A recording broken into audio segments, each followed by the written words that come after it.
Freelancing refers to a type of work arrangement where individuals offer their services or skills to clients or companies on a project-by-project basis. Freelancers are self-employed and not bound by long-term contracts with a single employer.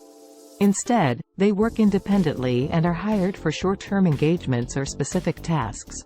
Freelancers can provide a wide range of services, such as writing, graphic design, programming, marketing, consulting, translation, and many others, depending on their expertise and skills. They typically work remotely and communicate with clients through various online platforms, emails, or phone calls. One of the key advantages of freelancing is the flexibility it offers. Freelancers have the freedom to choose their clients, projects, and working hours, allowing them to have more control over their work-life balance. However, freelancing also requires self-discipline, as freelancers are responsible for finding clients, managing their own finances, and handling administrative tasks like invoicing and taxes.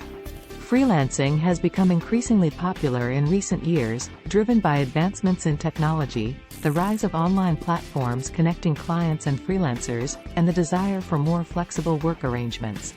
Many individuals choose freelancing as a full-time career, while others opt for it as a part-time or side gig alongside traditional employment.